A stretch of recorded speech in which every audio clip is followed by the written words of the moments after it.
Hello NEET students. तो ये है अपनी क्लास नंबर 2 फिजिक्स के वो इंपॉर्टेंट टॉपिक्स जो 21 जून को होने वाली नीट के एग्जाम में आपके काम में आने वाले हैं।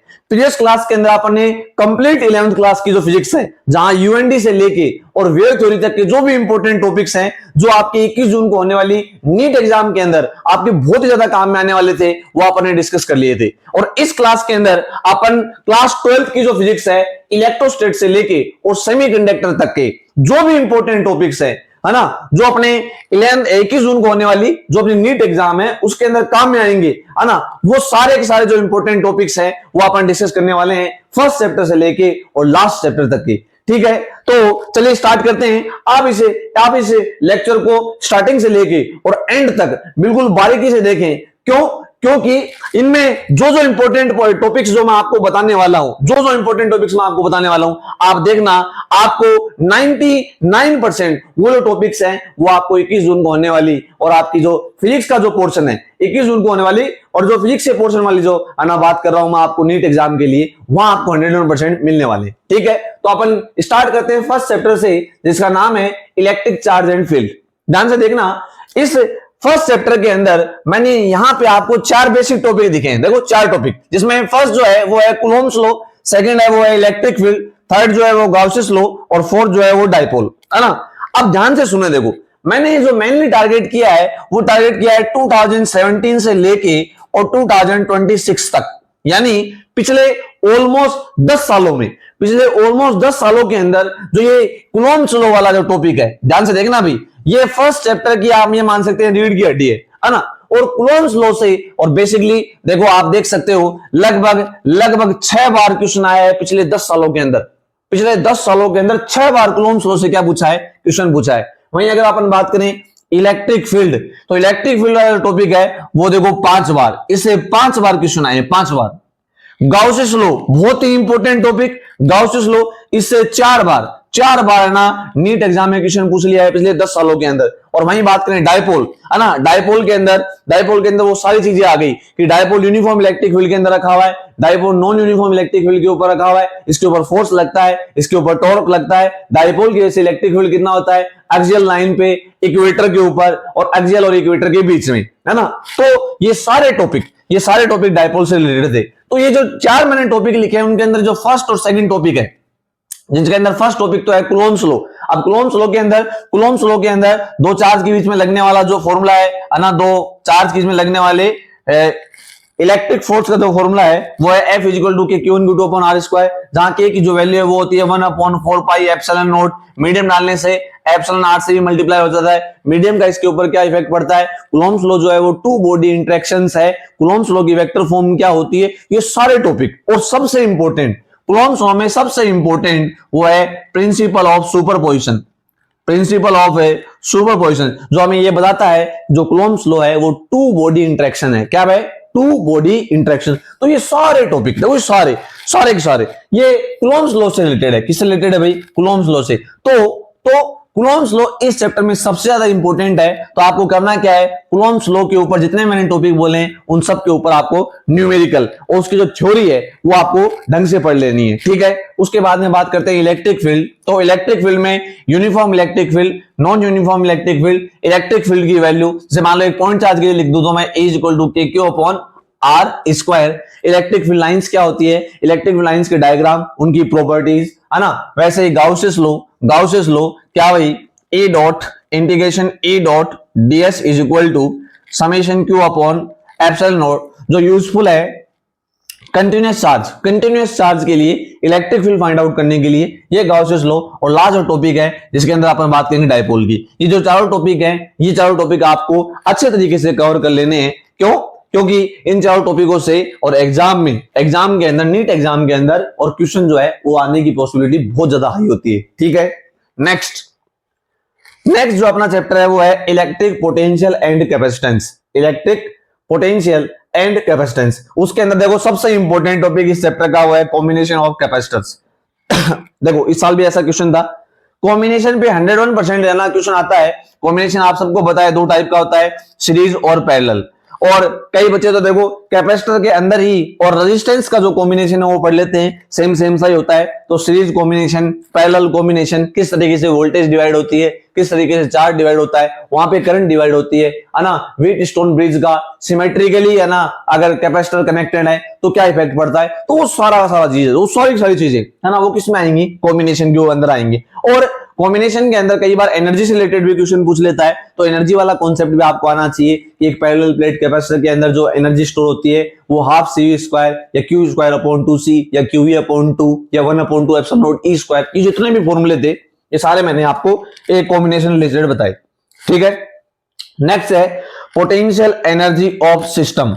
यहाँ पे पोटेंशियल एनर्जी ऑफ सिस्टम का मतलब ये है कि दो सिस्टम से बने हुए चार्ज की पोटेंशियल एनर्जी, 3 सिस्टम से बने हुए चार्ज की पोटेंशियल एनर्जी, 4 सिस्टम से बने हुए चार्ज की पोटेंशियल एनर्जी। एक दो एग्जांपल लिख दूं कि Q1 Q2 अपॉन R, कि Q1 Q2 अपॉन R12, कि Q1 Q3 अपॉन R12, वो सब आपको पता है। देखो तो ये पोटेंशियल एनर्जी ऑफ है ना सिस्टम। फिर लिखा है देखो इफेक्ट ऑफ डाइलेक्ट्रिक्स, ये इंपॉर्टेंट चीज है कि आप लोगों ने देखो ये चीज बहुत ज्यादा इंपॉर्टेंटली पढ़ी है कि देखो इलेक्ट्रोस्टैटिक में अपन 4 चीजों की बात करते हैं, एक फोर्स, एक इलेक्ट्रिक फील्ड, एक पोटेंशियल और एक कैपेसिटेंस।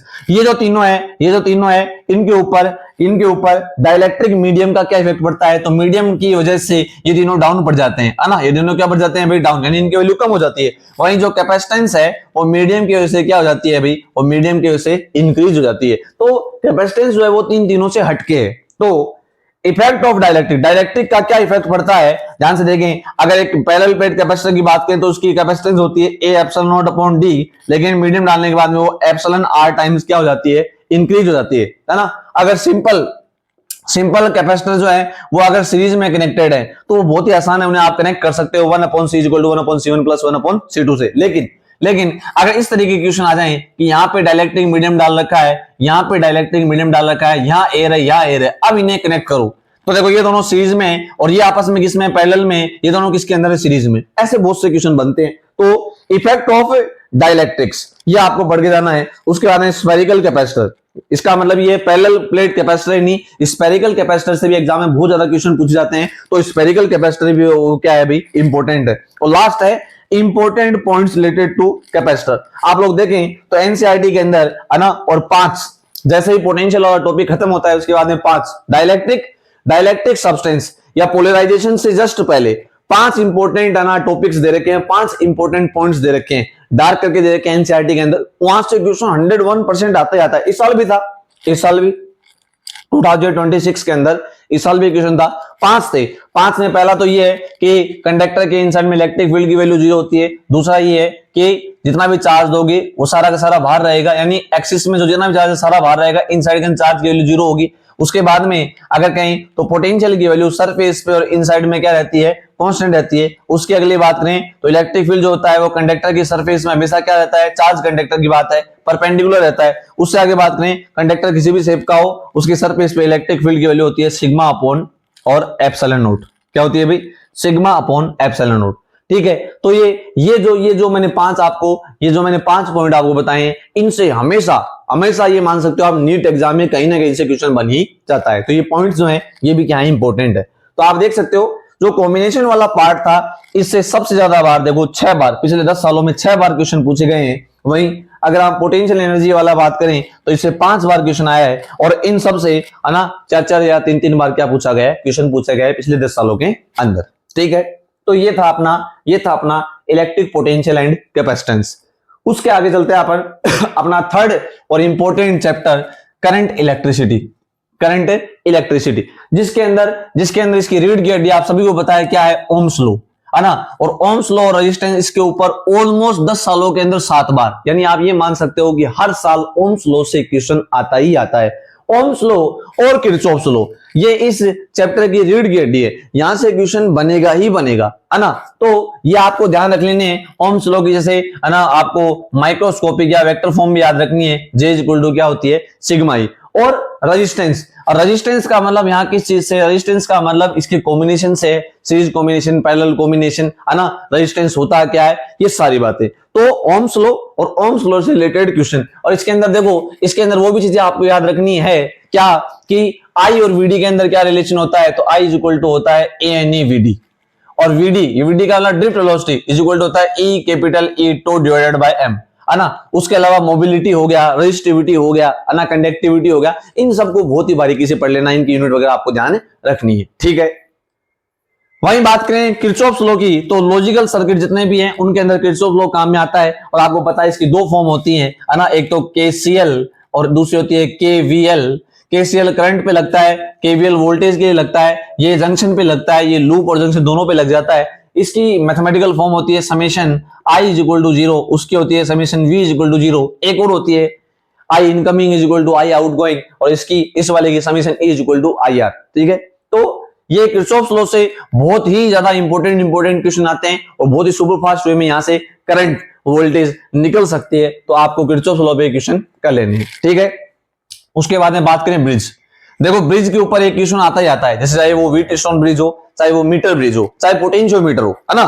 तो ब्रिज में क्वेश्चन आते आता है, जैसे इस साल मीटर ब्रिज के ऊपर एक क्वेश्चन आया था सेंसिटिविटी से रिलेटेड। तो जो ब्रिज है, ब्रिज उसके अंदर खासकर मैं बात करूं मीटर ब्रिज की, एक तो मीटर ब्रिज और एक व्हीटस्टोन ब्रिज, इन दोनों से रिलेटेड जितने भी क्वेश्चन बनते हैं वो आपको देख लेने, ठीक है। और लास्ट टॉपिक, लेकिन इंपॉर्टेंट टॉपिक क्या है, टेम्परेचर डिपेंडेंस, और साथ में सेल भी। देखो टेम्परेचर डिपेंडेंस का मतलब क्या है, टेम्परेचर डिपेंडेंस का मतलब ये है कि कंडक्टर का जो रेजिस्टेंस है, कंडक्टर का रेजिस्टेंस है वो टेम्परेचर के साथ कैसे चेंज होता है, इंसुलेटर का जो है वो किस तरीके से चेंज होता है, अलो मेटल का कैसे चेंज होता है, और सेमीकंडक्टर का कैसे चेंज होता है। तो ये एनसीईआरटी के अंदर ऐसे कैसे ग्राफ बना के दे रखे हैं, वो ग्राफ बहुत ही ज्यादा इंपॉर्टेंट है, क्या कि कंडक्टर का रेजिस्टेंस या रेजिस्टिविटी जो है वो इस तरीके से, है ना, टेम्परेचर को इंक्रीज करने से और इस तरीके से एक्सपोनेंशियली आप बोल सकते हो ऐसे इंक्रीज होती है। वहीं अगर बात करें यहाँ पर अलो मेटल्स की, और ये आया भी हुआ है नीट एग्जाम के अंदर, कि अलो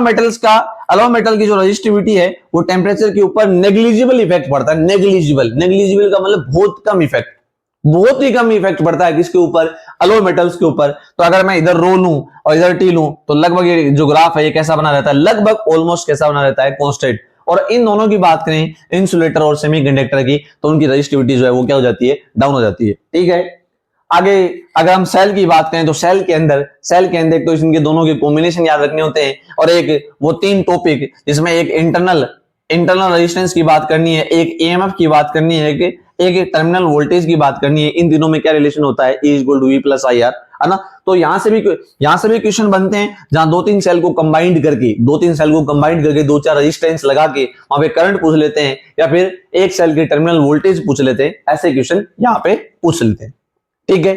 तो ये था अपना कौन सा पार्ट, करंट इलेक्ट्रिसिटी, जिसके अंदर मेनली पढ़ना है आपको ओम्स लॉ और किरचॉफ्स लॉ, ठीक है। नेक्स्ट चलते हैं अपन मूविंग चार्ज एंड मैग्नेटिज्म, यानी फोर्थ चैप्टर अपना। और इस फोर्थ चैप्टर की रीड के अपन बताते हैं, देखो बायो सावर्ट लॉ, लगभग क्वेश्चन यही घूमता है, कौन सा लॉ भाई, बायो सावर्ट लॉ। और बायो सावर्ट लॉ की हेल्प से आपको पता है हम मैग्नेटिक फील्ड निकाल सकते हैं। और आपको कौन कौन से मैग्नेटिक फील्ड याद रखने हैं, देखो एक तो सर्कुलर कोइल का मैग्नेटिक फील्ड, इसके एक्सिस पे, इसके सेंटर पे आधी कोइल है, पूरी कोइल है, इसका कोई भी छोटा टुकड़ा है, ये सब कुछ आपको याद रखना है। Mu not an I upon 2r, आप सबको पता है सेंटर पे मैग्नेटिक फील्ड होता है, लेकिन हाफ कोइल है या फिर है ना 1/4 कोइल है या फिर कोई एंगल है तो थीटा अपॉन 360 अपन क्या कर देते हैं, डिवाइड कर देते हैं, वो सबको पता है ना। एक इसके एक्सिस पे कितना मैग्नेटिक फील्ड होता है वो आपको याद रखना है। उसके अलावा वायर जो है ना, वायर की वजह से जो मैग्नेटिक फील्ड निकलता है वो आपको याद रखना है, mu naught I upon 4 pi D sine final plus sine by 2, वो भी आपको याद रखना है ना। एक देखो जनरली इस तरीके से क्वेश्चन बनते हैं, किसके अंदर, बायो सावर्ट लॉ के अंदर आपकी याद हो, देखो इस तरीके से वायर दे देगा आपको, इसके अंदर करंट फ्लो करा देगा, फिर आधा ऐसे इस तरीके से हाफ सर्कल दे देगा,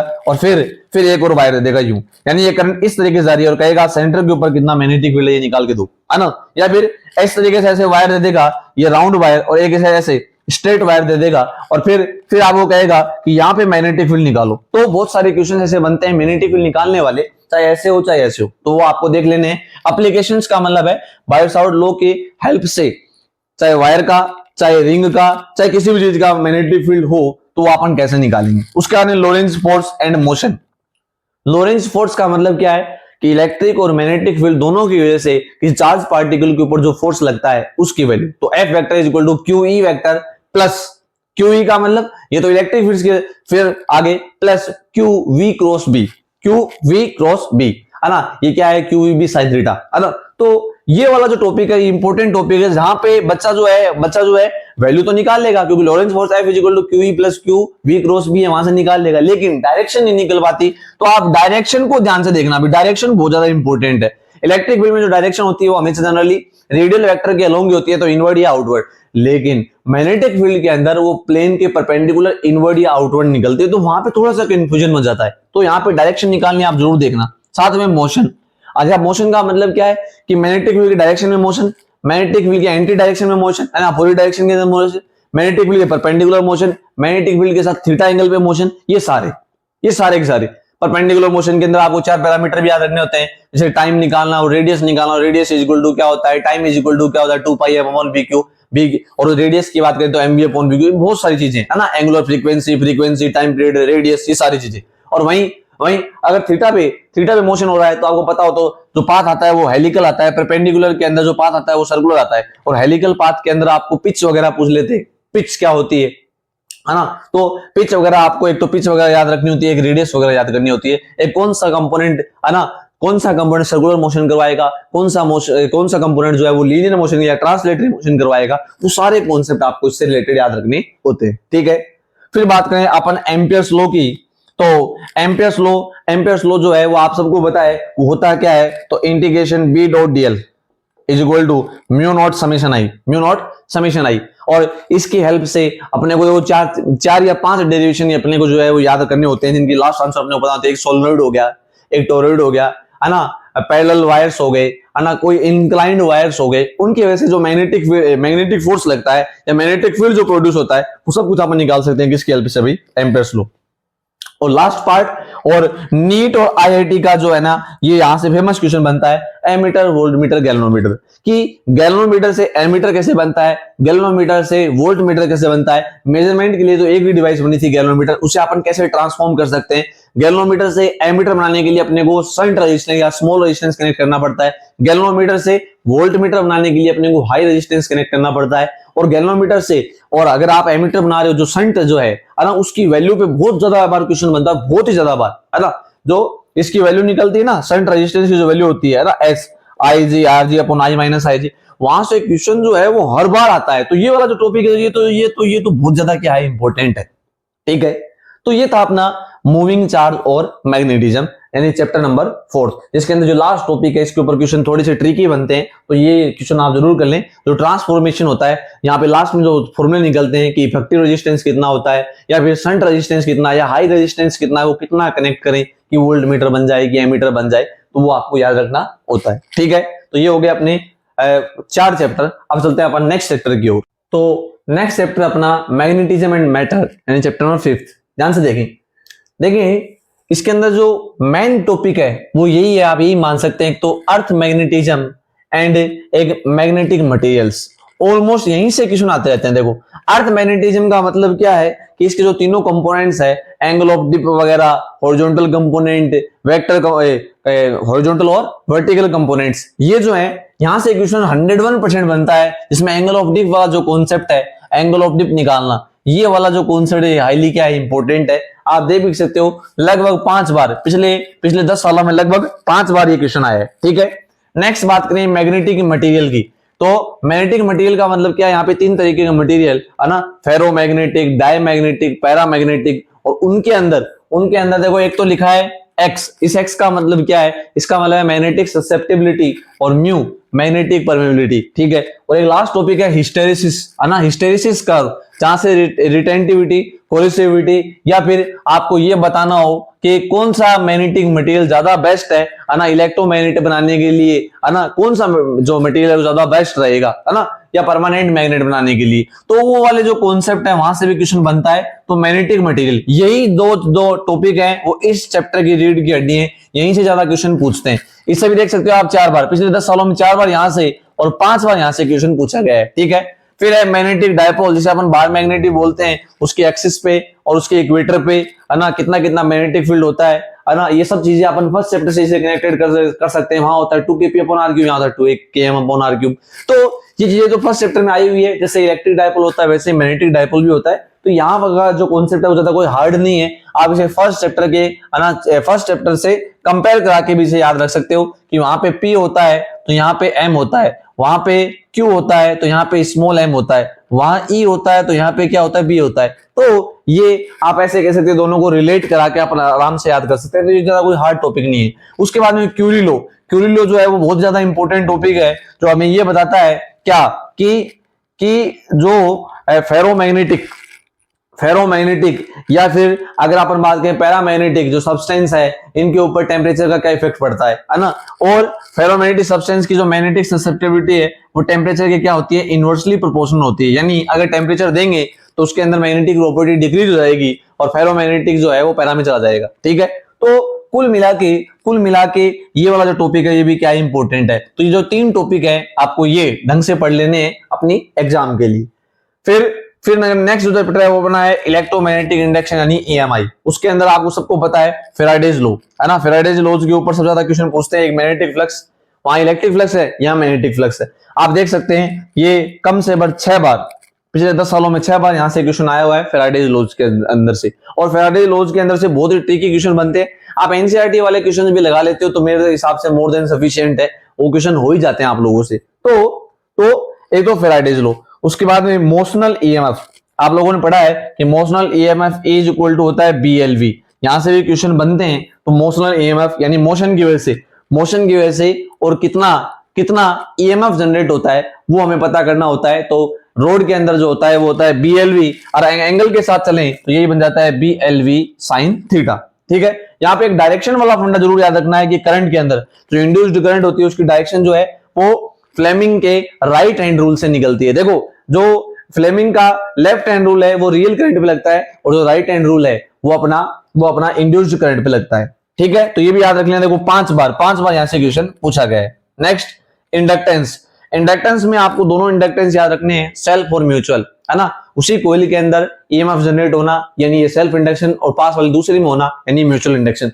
और सेल्फ और म्यूचुअल इंडक्शन से रिलेटेड जितने भी डेरिवेशंस हैं उनके लास्ट वाले जो है ना आंसर है वो आपको याद रखने हैं, चाहे वो सोलेनोइड हो या फिर 2 कोएक्सियल सोलेनोइड हो, कोइल हो, चाहे कोई भी कॉन्सेप्ट हो, वो आपको क्या करना है, याद करना है। ठीक है, उसके बाद में एडी करंट और एनर्जी इन इंडक्टर के अंदर कितनी एनर्जी स्टोर होती है 1/2 Li², वो और एक एडी करंट में भी कई बार क्वेश्चन पूछ लेते हैं। और लास्ट में लिखा है AC जनरेटर, ये भी आप याद कर सकते हो। ठीक है, तो ये मेनली जो 2 टॉपिक थे स्टार्टिंग वाले, और तीसरा भी आप ले सकते हो। ये जो 3 टॉपिक हैं ये एग्जाम की पॉइंट ऑफ व्यू से बहुत ही ज्यादा क्या इंपॉर्टेंट है, क्योंकि इन्हीं पे ज्यादातर क्वेश्चन पूछे गए हैं पिछले 10 सालों के अंदर। ठीक, नेक्स्ट जो अपना चैप्टर है वो है अल्टरनेटिंग करंट। देखो अल्टरनेटिंग करंट वाला जो चैप्टर है वो नीट वाले जो बच्चे होते हैं उन्हें ज्यादातर बच्चों को ये टफ लगता है। लेकिन अगर इसके अंदर आपने ये एक सर्किट है ना, LCR सर्किट, ये पढ़ लिया तो मैं आपको बता सकता हूं कि बहुत ही आसान चैप्टर है। LCR सर्किट जो है इसमें सारे सर्किट आ जाएंगे, LOCO, RO, RLO, RCO सब कुछ आ जाता है इसके अंदर। तो आपको एक तो LCR सर्किट याद करना है, LCR सर्किट क्या करना है, याद करना है। और उसके अंदर LCR के अंदर जो रेजोनेंस होता है, ये आप देख सकते हो इस चैप्टर की जड़ी LCR सर्किट है, क्योंकि 7 बार पिछले 10 सालों के अंदर 7 बार यहां से क्वेश्चन आया है, 7 बार।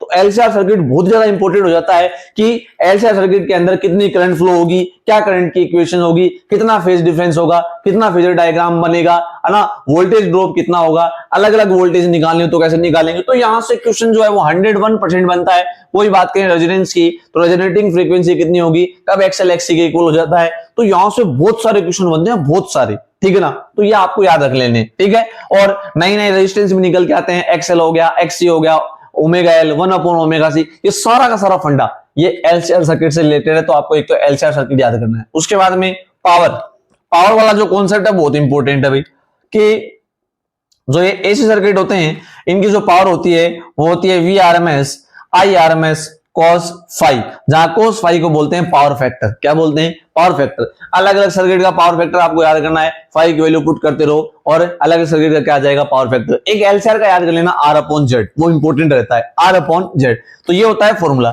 आप ये चेंज भी कर सकते हो, V0 I0/2, वो भी एक तरीका है, लेकिन ये होती है एवरेज पावर। तो एवरेज पावर से क्वेश्चन काफी बार आता है, बहुत ज्यादा बार पूछते हैं एवरेज पावर वाला क्वेश्चन। ठीक है, उसके बाद में RMS एंड पीक वैल्यू, कौन सी आरएमएस और पीक वैल्यू पे घुमा फिरा के कई क्वेश्चन पूछ लेते हैं, एक ऐसी एमीटर और एक ऐसी वोल्ट मीटर, या आरएमएस वैल्यू दे देगा आपको, मैक्सिमम वैल्यू पूछ लेगा, मैक्सिमम दे देगा, आरएमएस पूछ लेगा, फाई पूछ लेगा, ओमेगा पूछ लेगा, टी पूछ लेगा। तो ये इंपॉर्टेंट चीज है। तो आरएमएस और पीक वैल्यू के ऊपर भी बहुत सारे क्या आते हैं, क्वेश्चन आते हैं, जहां आप सबको पता है कि V RMS is equal to होता है Vm अपॉन रूट टू और I RMS is equal to होता है Im अपॉन रूट टू, यानी मैक्सिमम वैल्यू को रूट टू से डिवाइड करते हैं तो आरएमएस वैल्यू बच जाती है। तो ये जो तीन टॉपिक हैं ये बहुत ही ज्यादा क्या इंपॉर्टेंट है। वहीं अगर बात करें ट्रांसफॉर्मर की, तो ट्रांसफॉर्मर भी इंपॉर्टेंट है, जहां सबको पता है कि ट्रांसफॉर्मर में जो वोल्टेज का रेशियो आता है वो नंबर ऑफ टर्न्स के रेशियो क्या होता है, इक्वल होता है। और वहीं अगर बात करें करंट की, तो करंट के रेशियो क्या होता है, इनवर्सली प्रोपोर्शनल होता है। ठीक है, यहां से आप दो तरीके के ट्रांसफॉर्मर बना सकते हो, स्टेप अप, स्टेप डाउन। उनके अंदर नंबर ऑफ टर्न्स कैसे होते हैं, कोयल के अंदर करंट कैसी होती है, उनमें क्या रिलेशन होता है, उसके अंदर ट्रांसफॉर्मर के अंदर कौन कौन से लॉसेज होते हैं, ये सब आपको क्या करने हैं, याद कर लेने। ठीक है, और वहीं एक और टॉपिक देखो क्वालिटी फैक्टर, ये भी बहुत इंपॉर्टेंट टॉपिक है, जेईई मेंस बोल दें या फिर नीट बोल दे, तो इसका भी फॉर्मूला आपको याद लेना है। इसके 3-4 फॉर्मूले होते हैं, वो आपको देख लेते हैं, जिसकी वजह से हमें ये पता चलता है कि जो कर्व की शार्पनेस है वो कितनी है, कर्व में कहां रेजोनेंस आया है, कौन सी रेजोनेंट फ्रीक्वेंसी थी, सब कुछ है ना। तो ये क्वालिटी फैक्टर। ठीक है, नेक्स्ट जो अपना चैप्टर है वो है इलेक्ट्रोमैग्नेटिक वेव। देखो इलेक्ट्रोमैग्नेटिक वेव जो है केवल आप ये बोल सकते हो आधी घंटे का टॉपिक है, लेकिन एक क्वेश्चन आपका नीट एग्जाम में आपको इससे मिल जाता है, जिसके अंदर हमें एक तो इलेक्ट्रोमैग्नेटिक वेव की प्रॉपर्टी याद करनी होती है ना। 5-7 जो भी आपकी प्रॉपर्टी याद करनी है वो आप कर सकते हो। एक तो इसके अंदर देखो स्पीड वाला आप याद कर लें, जो स्पीड होती है वैक्यूम के अंदर वो कितनी होती है, 1/√μ0 एप्सिलॉन नॉट, है ना। तो एक तो याद, एक ओमेगा अपॉन के वाला भी आप याद कर सकते हो, ये भी इंपॉर्टेंट है। तो स्पीड कितनी होती है इनकी, है ना, इनकी डायरेक्शन किधर होती है, तो ई और ये आया हुआ क्वेश्चन है, ई क्रॉस बी के अलोंग किधर होती है, ई क्रॉस बी के अलोंग होती है। तो इनकी डायरेक्शन किधर होती है ना, इनका डायग्राम कैसा होता है, इसमें इलेक्ट्रिक फील्ड हमेशा, इलेक्ट्रिक फील्ड और मैग्नेटिक फील्ड हमेशा परपेंडिकुलर चलते हैं, उनके अंदर फेज डिफरेंस कितना होता है, फेज एंगल कितना होता है, इनकी स्पीड कितनी होती है, पोलराइजेशन शो करती है, बहुत सारी इनकी क्या है प्रॉपर्टी है, वो आपको क्या कर लेनी है, याद कर लेनी है। और एक स्पेक्ट्रम, बस खत्म हो जाएगा ये टॉपिक। स्पेक्ट्रम याद करते हैं, आपको पता है स्पेक्ट्रम में जनरली अपन, है ना, और 7 तरीके की वेव की बात करते हैं, इसमें ऊपर रेडियो वेव है ना। देखो इसमें लिख रखा है ऑर्डर के हिसाब से, ऑर्डर का मतलब वेवलेंथ या फ्रीक्वेंसी के ऑर्डर के हिसाब से, तो है ना, रेडियो वेव, माइक्रोवेव, इंफ्रारेड, फिर उसके बाद में विजुअल, फिर अल्ट्रावायलेट, एक्सरे, गामा रे, ये जितनी भी रेज हैं, एक तो इनको फ्रीक्वेंसी या वेवलेंथ के डिक्रीजिंग या इंक्रीजिंग ऑर्डर में आप याद कर लो। फिर इनके यूजेज, ये कहां से प्रोड्यूस होती है, कहां काम में आती है, ये आपको जरूर से भी जरूर क्या कर लेनी है, याद कर लेनी है। ठीक है, एनसीईआरटी का एक लास्ट के 2 पेज है केवल वो याद करने आपको। फिर उसके बाद में डिस्प्लेसमेंट करंट, है ना, वो करंट जो कैपेसिटर के इनसाइड में, देखो कैपेसिटर की दोनों प्लेट के बीच में, है ना, प्रोड्यूस होती है, displacement current I D is equal to epsilon naught D phi upon dt, ये डिस्प्लेसमेंट करंट का फॉर्मूला होता है ना, I D is equal to epsilon naught D phi upon dt। ठीक है, ये था डिस्प्लेसमेंट करंट, जो आपको थोड़ा सा डिस्प्लेसमेंट करंट का कॉन्सेप्ट भी याद कर लेना है, जिसकी हेल्प से आपको पता हो, तो आपकी याद हो, तो मैक्सवेल ने क्या किया था, एम्पियर्स लॉ को करेक्ट किया था। ठीक है, तो ये जो कुछ मेनली टॉपिक थे अपने चारों चैप्टर से रिलेटेड, तो चैप्टर नंबर 8 तक अपन पहुंच चुके हैं। ठीक है, नेक्स्ट चलते हैं अपन, कौन सा चैप्टर, रे ऑप्टिक्स और वे ऑप्टिक्स। तो रे ऑप्टिक्स जो चैप्टर है, आप सबको पता है, इसमें सबसे जो इंपॉर्टेंट चीज है वो है लेंस फॉर्मूला या फिर लेंस मेकर फॉर्मूला।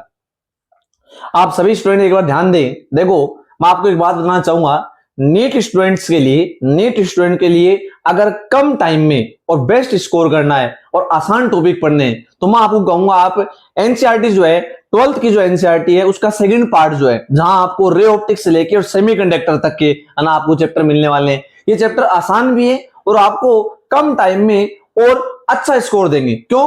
क्योंकि आप इनका वेटेज देखें, नीट के एग्जाम में इन चैप्टरों से हर साल क्वेश्चन आता ही आता है, फिक्स आता है और एकदम आसान आता है ना, जिसमें आपको ये बोला भी जाता है, देखो कि मॉडर्न फिजिक्स जो है, मॉडर्न फिजिक्स के अंदर से है ना आसान क्वेश्चन आते हैं, आप मॉडर्न फिजिक्स को ज्यादा पढ़ो। तो मैं आपको कहूंगा रे ऑप्टिक्स से लेके और सेमीकंडक्टर तक के अगर आप टॉपिक कवर कर लेते हो, तो आपका जो स्कोर है वो बहुत ही अच्छा हो जाएगा। क्यों? क्योंकि रैंक बूस्ट करने वाले चैप्टर हैं। तो ध्यान से देखें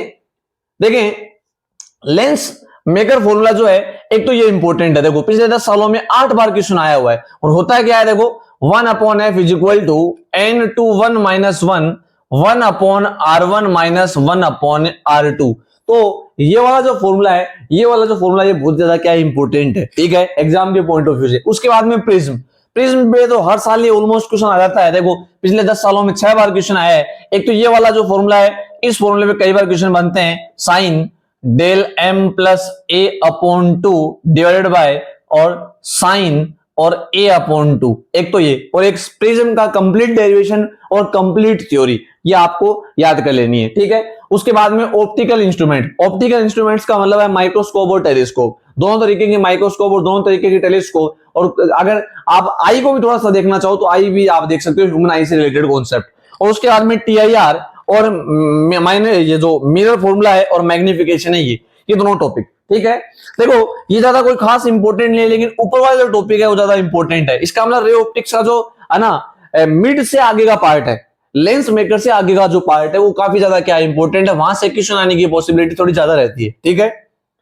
फिर अगर अपन बात करें YDSC, तो देखो YDSC जो है वो almost young double slit experiment पे घूमती है, यंग डबल स्लिट एक्सपेरिमेंट। तो आपको यंग डबल स्लिट एक्सपेरिमेंट पूरा का पूरा एक बार वापस रिवाइज कर लेना है, जिसके अंदर चाहे फ्रिंज विड्थ हो, चाहे ब्राइट फ्रिंज की डिस्टेंस हो, डार्क फ्रिंज की डिस्टेंस हो, और इसकी कंप्लीट थ्योरी, ये आपको लर्न कर लेनी है YDSC के अंदर। आप देख सकते हो इसका वेटेज देख सकते हो 8 बार, पिछले 10 सालों के अंदर 8 बार, इसका मतलब लगभग यहां से क्वेश्चन फिक्स है, आता ही आता है।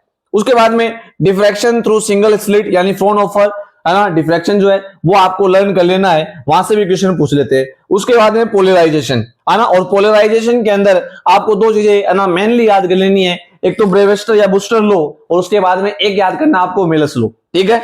एक तो ये क्या 10 IP और इज इक्वल टू म्यू, और एक याद करना आपको I is equal to I naught और कोस स्क्वायर थीटा, ये क्या है, ये मेलस लो है, ये क्या है, ब्रेविस्टर लो है ना। उसके बाद में बात करें इंटरफेरेंस, है ना, और इंटरफेरेंस का मैथमेटिकल सॉल्यूशन, जहां पे आपको बहुत सारे फॉर्मूले देखने को मिलते हैं। एक तो रिजल्टेंट इंटेंसिटी का, एक I इज इक्वल टू होता है देखो 4I नॉट और कोस स्क्वायर थीटा अपॉन 2, ये वाला, ठीक है। और मैक्सिमम इंटेंसिटी, मिनिमम इंटेंसिटी, है ना, कंस्ट्रक्टिव डिस्ट्रक्टिव के अंदर इंटेंसिटी क्या होगी, एम्पलीट्यूड क्या होगा, कब ब्राइट बनेगी, कब डार्क बनेगी, और फेज डिफरेंस में, पार्ट डिफरेंस में क्या रिलेशन होता है, फाई इज इक्वल टू होता है k डेल x, जहां k की वैल्यू होती है 2 pi upon lambda into del x, है ना। कंस्ट्रक्टिव में पार्ट डिफरेंस क्या होता है, डिस्ट्रक्टिव में पार्ट डिफरेंस क्या होता है, और इनकी क्या क्या कंडीशंस होती हैं, ये सारा डेटा आपको रे ऑप्टिक्स का क्या कर लेना है, लर्न कर लेना है, ठीक है। मैं आपको दोबारा बोल देता हूं, जो रे ऑप्टिक्स से लेके सेमीकंडक्टर तक के जितने भी चैप्टर हैं, वहां से क्वेश्चन के आने की पॉसिबिलिटी सबसे ज्यादा रहती है, और हर साल आते हैं, इनका वेटेज बहुत ज्यादा है अभी। नेक्स्ट देखो एटम वाला चैप्टर, एटम वाले चैप्टर में जो क्वेश्चन घूमता है वो ऑलमोस्ट बोर मॉडल पे ही घूमता है। किस पे, बोर मॉडल पे। आप देख सकते हो 8 बार, पिछले 10 सालों में 8 बार। और हाइड्रोजन स्पेक्ट्रम, जिसमें लाइमन बार्मन पार्सन जो सीरीज होती है उनपे वेवलेंथ निकालने वाले जो क्वेश्चन बनते हैं, तो यहां से भी 8 बार। इसका मतलब एटम वाला जो चैप्टर है उसमें से 2 क्वेश्चन ऑलमोस्ट आते हैं, और दोनों देखो ये जो टॉपिक, दोनों बहुत ज्यादा इंपॉर्टेंट टॉपिक है। तो बोर मॉडल में एक तो रेडियस निकालने का फॉर्मूला, वेलोसिटी निकालने का फॉर्मूला, फ्रीक्वेंसी निकालने का फॉर्मूला, टाइम निकालने का फॉर्मूला और एनर्जी निकालने का फॉर्मूला, ये जितने भी फॉर्मूले हैं जो डेरिवेशन के लास्ट में आते हैं, ये आपको एकदम ढंग से लर्न कर लेने, यहां से क्वेश्चन आता ही आता है। और उसके बाद में हाइड्रोजन स्पेक्ट्रम, और हाइड्रोजन स्पेक्ट्रम में जितने भी सीरीज उनकी वेवलेंथ, है ना, 1 upon lambda is equal to, है ना, यहां देखें R 1 upon n1 square minus 1 upon n2 square, ये वाला जो फॉर्मूला, रीडवेल फॉर्मूला जिसे अपन बोलते हैं, यहां से वेवलेंथ निकलती है, तो ये याद कर लेना है, ठीक है। उसके बाद में इलेक्ट्रॉन का ट्रांजिशन, जहां पे आपको एनर्जी लेवल का पता चलता है कि first energy level, second energy level, excited state, ground state, जहां से इलेक्ट्रॉन ट्रांजिट करता है तो कितना एनर्जी का डिफरेंस आता है, वो सारे जो पोर्शन है वो सारा का सारा इलेक्ट्रॉन ट्रांजिशन की क्या चल रही है, बात चल रही है। जहां पे एक मेन फॉर्मूला होता है En2 minus En1 is equal to Hc upon lambda, ये वाला, ठीक है। और उसके बाद एनर्जी लेवल भी पता होने चाहिए हाइड्रोजन के, -13.6, -3.14, -1.11, -0.85 और -0.54। तो ये वाले जो एनर्जी लेवल है ये भी आपको पता होना चाहिए, ये भी हाइड्रोजन से रिलेटेड है ना, हाइड्रोजन के एनर्जी लेवल है। और लास्ट में alpha particle scattering experiment Rutherford का, जहां पे एक आपको क्लोजेस्ट अप्रोच, क्लोजेस्ट डिस्टेंस का जो एक फॉर्मूला है वो आपको एकदम याद कर लेना है। और 2 चीज छोटे मोटे यहाँ पे जो छोटे क्वेश्चंस बनते हैं थ्योरेटिकल टाइप, वो आपको क्या कर लेने, लर्न कर लेने, ठीक है। तो इसमें जो मेन टॉपिक है वो तो एक तो बोर मॉडल है और एक हाइड्रोजन स्पेक्ट्रम है ना। हाइड्रोजन स्पेक्ट्रम के अंदर वो सीरीज के, है ना, वेवलेंथ निकालने वाले फॉर्मूले, ठीक है। तो ये वाले दोनों टॉपिक है, ये आपको क्या कर लेने, लर्न कर लेने। उसके बाद में नेक्स्ट जो टॉपिक है वो क्या है, ड्यूल नेचर एंड मैटर। और आप सबको पता है इसकी रीड क्या दी है, photo electric effect and Einstein equation. Einstein की इक्वेशन पे और आप देख सकते हो लगभग 8 बार, कितनी बार भाई, 10 सालों में 8 बार क्वेश्चन आया है। क्या है आइंस्टीन की इक्वेशन, और E is equal to 5 plus K maximum. इसे ऐसे लिख सकते हैं एच न्यू, ये होता है एच न्यू नोट, और ये होता है half m v square maximum. यहां से कई बार वेलोसिटी पूछ लेते हैं, वर्क फंक्शन पूछ लेते हैं, है ना, थ्रेशोल्ड फ्रीक्वेंसी पूछ लेते हैं, एनर्जी पूछ लेते हैं, फ्रीक्वेंसी पूछ लेते हैं, कुछ भी पूछ सकते हैं, ठीक है। और इसके बाद में ये वाला टॉपिक डी ब्रोगली वेवलेंथ। आप इस डी ब्रोगली वेवलेंथ वाले को ढंग से एकदम क्लियर, है ना, ये क्वेश्चन 100% आता है। क्या है डी ब्रोगली वेवलेंथ वाला? देखें, एक फॉर्मूला निकलता है lambda is equal to h upon p, p की जगह रख देते हैं अपन एम वी, और या फिर यहां देख सकते हो आप एच अपॉन रूट 2 एम के, जहां पे ज्यादातर आपको एक तो इलेक्ट्रॉन और एक प्रोटॉन की आपको वेवलेंथ पूछते हैं, जिसका डायरेक्ट फॉर्मूला होता है एक तो 12.27 अपॉन रूट वी। वहां से वी दे के आपको क्या पूछ लेते हैं कि भाई इतने से एक्सेलरेट करें इलेक्ट्रॉन को तो कितनी एनर्जी आएगी। तो यहां से बहुत सारे क्वेश्चन बनते हैं भाई डी ब्रोगली वेवलेंथ से। तो ये दोनों टॉपिक जो है वो एग्जाम के पॉइंट ऑफ व्यू से बहुत ज्यादा इंपॉर्टेंट है। एक 8 बार आया है पिछले 10 सालों में और एक 7 बार आया है, इसका मतलब लगभग यहां से क्वेश्चन आने की पॉसिबिलिटी सबसे ज्यादा रहती है। फिर वर्क फंक्शन और थ्रेशोल्ड फ्रीक्वेंसी, ये होता है phi is equal to h nu naught, है ना। वर्क फंक्शन और थ्रेशोल्ड फ्रीक्वेंसी का जो कॉन्सेप्ट है वो भी आपको देख लेना है, वहां से 4 बार क्या आया हुआ है, क्वेश्चन आया हुआ है। तो ये थे अपने 4 चैप्टर जिन्हें आपको सबसे पहले लर्न करना है, सबसे ज्यादा रिवाइज करना है, क्योंकि यहां से आने वाले जो क्वेश्चन होते हैं वो एकदम आसान होते हैं और जल्दी अटेम्प्ट कर सकते हो, जल्दी इनकी कैलकुलेशन भी एकदम क्या रहती है, आसान रहती है, ठीक है। नेक्स्ट अब अपने देखें तो अपने मेनली 2 टॉपिक और बचे हैं, जिसमें एक तो न्यूक्लियस और एक सेमीकंडक्टर। चलिए चलते हैं न्यूक्लियस के ऊपर। तो देखें नेक्स्ट चैप्टर अपना न्यूक्लियस। देखो न्यूक्लियस और सेमीकंडक्टर, आप इनमें वेटेज देख सकते हो, देखो इनका, देखो 8, 9, 8, 7। इसका मीन क्या है? इसका मीन ये है कि पिछले 10 सालों में देखो ये वाला जो टॉपिक है वो लगभग 8 बार, ये वाला जो टॉपिक है वो भी लगभग 8 बार, ये वाला टॉपिक है लगभग 9 बार, ये वाला टॉपिक लगभग 7 बार। यानी क्वेश्चन जो है वो फिक्स है। फिक्स होने का मतलब ये लगभग 2 क्वेश्चन आते ही आते हैं यहां से। तो इसलिए ध्यान से देखें न्यूक्लियस के अंदर एक तो बाइंडिंग एनर्जी पर न्यूक्लियस, जो अपने को स्टेबिलिटी के बारे में बताती है। एनसीईआरटी के अंदर एक कर्व भी दे रखा है जो हमें स्टेबिलिटी के बारे में बताएगा ना। तो एक तो ये वाला टॉपिक है ना, यहां से आपको एनर्जी की कैलकुलेशन भी पूछ सकते हैं, एनर्जी कैसे कैलकुलेट होती है, बाइंडिंग एनर्जी पर न्यूक्लियस, तो वो भी आपको देख लेना है। उसके बाद में रेडियोएक्टिव डीके लो, है ना, और एक हाफ लाइफ का concept n is equal to n naught e की power minus lambda T.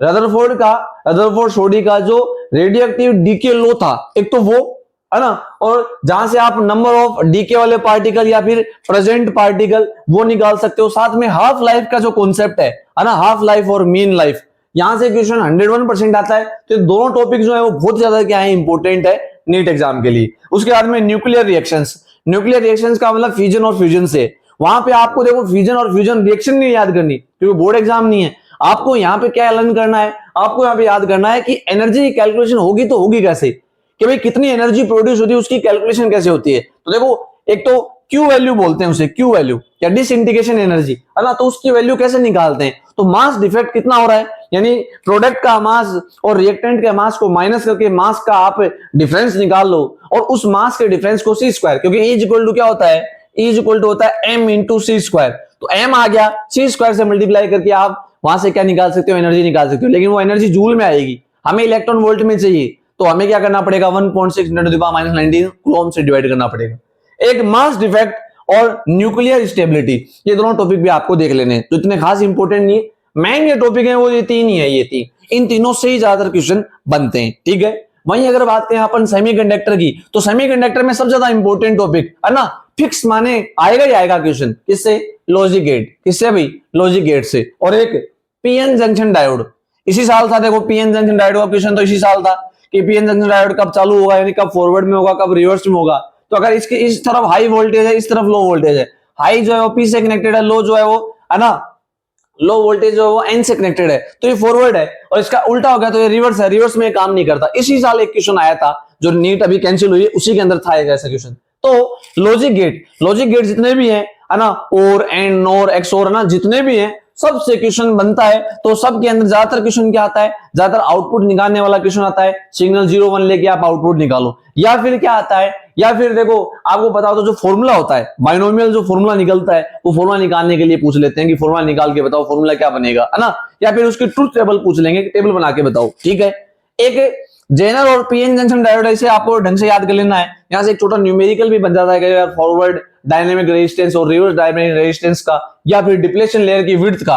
Depletion layer की विड्थ का भी क्या बन जाता है, एक फॉर्मूला बन जाता है। आप लोगों ने ये सबने पढ़ा है, E इक्वल टू होता है V अपॉन R, तो R इक्वल टू क्या आएगा, V अपॉन E। यहां से ये क्या है, ये barrier potential, barrier electric field, और ये है डिप्लेशन लेयर की विड्थ। यहां से एक न्यूमेरिकल बन जाता है। उसके बाद में बात करें ट्रांजिस्टर। ट्रांजिस्टर से जब क्वेश्चन आता है थोड़ा सा टफ रहता है, ट्रिकी रहता है, लेकिन इसके अगर तीनों कॉन्फ़िगरेशन आपको याद है, 3 कॉन्फ़िगरेशन होते हैं, CE, CB और CC। CE का मतलब है ना कॉमन इमिटर, CB का मतलब कॉमन बेस, और CC का मतलब कॉमन कलेक्टर। तो यहां से भी क्वेश्चन बनता है, और आप देख सकते हो 5 बार नीट एग्जाम में आया हुआ है, 5 बार, तो इंपॉर्टेंट कॉन्सेप्ट है। और लास्ट है इंटेंसिव और एक्सटेंसिव सेमीकंडक्टर क्या होते हैं, यहां से क्वेश्चन। तो इन दोनों में मेन तो यही है, लॉजिक गेट और पीएन जंक्शन डायोड। और न्यूक्लियस वाले की बात करें तो बाइंडिंग एनर्जी और रदरफोर्ड सोडी लॉ, ये बहुत ज्यादा क्या है भाई, इंपॉर्टेंट है। यहां से क्वेश्चन आने की पॉसिबिलिटी क्या रहती है, ज्यादा रहती है। तो ये थे अपने 12th क्लास के अभी सभी चैप्टर से वो इंपॉर्टेंट टॉपिक्स जो 21 जून को होने वाली आपकी जो अपनी 21 जून को होने वाली जो अपना नीट की एग्जाम है, उसके अंदर जो फिजिक्स का पोर्शन है उसमें आ सकते हैं, और बहुत ज्यादा उनसे क्या इंपॉर्टेंट है, तो आप इनको बार बार क्या करो भाई, रिवाइज करो। ठीक है, अगर आपकी ये क्लास अगर आप ये क्लास समझ में आई है, आपको ये क्लास अच्छी लगी है, तो आप कमेंट बॉक्स में और थंब का जो साइन है वो लिखना ना भूलें। और सबसे इंपॉर्टेंट बात, अगर आपको इन टॉपिक से रिलेटेड PYQ भी चाहिए, तो आप कमेंट बॉक्स में #PYQ जरूर से भी जरूर लिखें। ठीक है, थैंक यू।